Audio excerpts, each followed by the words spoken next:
আসসালামু আলাইকুম my lovely viewers, নতুন রেসিপিতে আপনাদের সবাইকে স্বাগতম। আরও একটা নতুন রেসিপি নিয়ে আপনাদের মাঝে চলে এসেছি। আজকে খুবই মজার একটা স্ন্যাক্স বলতে পারেন বা বাচ্চাদের টিফিনের একটা বক্সের রেসিপি বলতে পারেন। খুবই মজাদার, খুবই সিম্পল এবং যেকোনো পার্টিতেও আপনারা চাইলে বাচ্চাদেরকে একটু আকর্ষণীয় করে নিতে পারেন। বিশেষ করে আপেল দিয়ে তৈরি এই মজার স্ন্যাক্সটা অসাধারণ, মাশাআল্লাহ, খেতে খুব ভালো লাগে, তার চেয়ে বেশি দেখতে আকর্ষণীয়। আর আজকে সেই মজার ভিডিওটা নিয়ে চলে এসেছি। আর এইটা যেভাবে তৈরি করবেন সেটা হচ্ছে, প্রথমেতে আমাদের 2টা ডিম নিতে হবে আর এই দুটাকে হুইপস দিয়ে ভালো করে ফেটিয়ে নিতে হবে। সাথে এখানে চিনি অ্যাড করে দিতে হবে। চিনিটা যতটা সুন্দর মিক্স হবে ততটাই কিন্তু বেটারটা ভালো হবে। তো চিনিটার পরিমাণটা একটু যে যেমন খান তেমন করে দেবেন। আর এখানে আমি টেবিল চামচের 1.5 চামচ তেল দিয়েছি, সাথে সামান্য পরিমাণে লবণ দিয়েছি, এটা টেস্টের জন্য। তো এগুলাকে ভালো করে মিক্স করে নিতে হবে। ভালো করে মিক্স করার পরে এখানে বেকিং পাউডার দিয়ে দিবেন 1 চামচের মতো। তো আমি এটা 1 চামচ দিয়ে আরও একবার ভালো করে এটাকে মিক্স করে নিয়েছি। সাথে আমি এখানে 1 মগ ময়দা নিয়েছি। তো এটাকে একটু চেলে দিতে হবে, তাই আমি অল্প অল্প করে চেলে দিচ্ছি আর হুইস্ক দিয়ে আমি এটাকে ভালো করে মিক্স করে নিচ্ছি। আপনারা আপনাদের পছন্দ মতো করে আপনারা এটা মিক্স করে নিতে পারেন। তবে একসাথে দিতে গেলে হয়তোবা একটু বেশি হয়ে যায় বা একটু কম হয়, তাই আমি অল্প অল্প করে দিয়ে নিচ্ছি। তো এটাকে ভালো করে এই যে এখন মিক্স করে নেব। মাশাআল্লাহ, এখন হাত দিয়ে ভালো করে এটাকে মথে নেব। আর এই স্ন্যাক্সটা কিন্তু খুবই মজার, হেলদি। এটা আপেল দিয়ে তৈরি।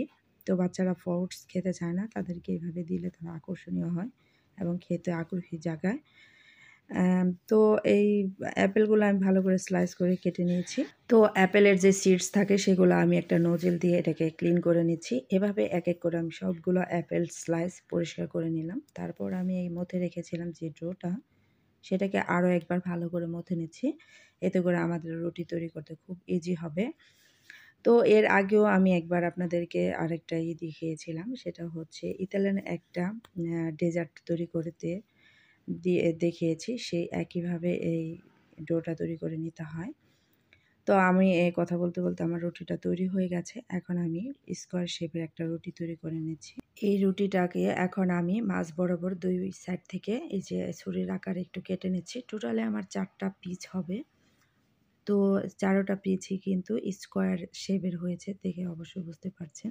আর বেশি মোটা করিনি, মিডিয়াম মোটা রেখেছি। তো এখন যে কাজটা করেছি সেটা হচ্ছে অ্যাপেলটাকে একটা সুগার দিয়ে এটাকে আমি কাভার করে নিচ্ছি।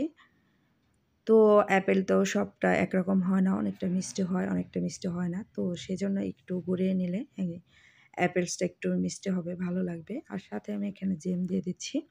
তো আপনারা চাইলে এটা স্কিপ করে একটু চকলেট দিতে পারেন। আপনার বাচ্চা যেটা পছন্দ করেন সেটা দিয়ে এটাকে কাভার করে নিতে পারেন।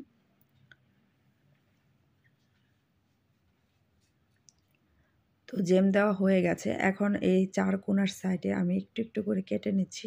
দেখলে একটু বুঝতে পারবেন কিভাবে কেটে নিয়েছি। তো এভাবে আমি সবগুলোই এইভাবে কেটে নেব। তো কেটে মাশাআল্লাহ আমি এখন ডিজাইনটা করে নেব। তো আমার কাটা শেষ হয়ে গেছে। এখন আমি এটা ডিজাইন করে নিচ্ছি।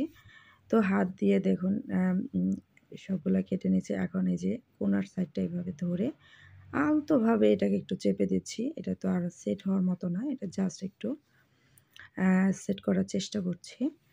তো এভাবে দিয়ে আমি এখন এক এক করে সবগুলোই করে নিলাম। তো এখন বেক করে নিব। তো এটা বেক করলেই সবচেয়ে বেস্ট হয়। তো আমি এখন এই যে সবগুলোই তৈরি করে নিয়েছি। ছোট, বড়, মাঝারি সাইজ বিভিন্ন আকারের হয়েছে। তো এখন একটা বেক করার ট্রে নিলাম। তার উপরে একটা বেকিং পেপার সেট করে নিয়েছি। এখন আমি এক এক করে সবগুলো বেকিং ট্রের মধ্যে দিয়ে দিচ্ছি। একটা কথা বলছি, আপনারা যদি একটু কালারিং চান সেক্ষেত্রে একটু ডিম এর কুসুমটা ফেটে তারপর এটার উপর দিয়ে দিতে পারেন, অ্যাজ উইশ। তো আমার কাছে মনে হয়েছে দরকার নেই, তাই আমি দেইনি। আমি এখানে একটু সুগার অ্যাড করে দিয়েছি। এতে করে একটা ব্রাউন কালার ভাব আসবে। তো আমি হালকা বেক করেছি। তো যাই হোক, আমি এখানে 180 ডিগ্রিতে 10 থেকে 15 মিনিটের জন্য বেক করে নিয়েছি। তো আমার কাছে মনে হয়েছে আরেকটু বেক করলে পারফেক্ট হতো, যেহেতু ওভেনটা পারফেক্ট গরম ছিল না। তো আপনারা আর একটু টাইম মেনটেন করবেন। আর অনেক সময় অনেকের সাইজ ছোটো বড়ো হয়, সেই ক্ষেত্রে আপনার একটু টাইম কম বেশি লাগতে পারে। আপনারা এটা খেয়াল করে এটা তৈরি করে নেবেন। তো মাশাআল্লাহ বিকালের নাস্তায় বা চায়ের ফাঁকে কিন্তু এরকম একটা মজার স্ন্যাক্স হলে কিন্তু ভালোই হয়। আর বিশেষ করে বাচ্চাদের টিফিনে বা পার্টিতে যেকোনো অনুষ্ঠানে বাচ্চাদেরকে সারপ্রাইজ করতে পারেন এত মজার একটা রেসিপি শেয়ার করে। তো যাই হোক, এখন আমি একটু পাউডার অ্যাড করে দিচ্ছি, এতে আরও একটু সুন্দর লাগবে।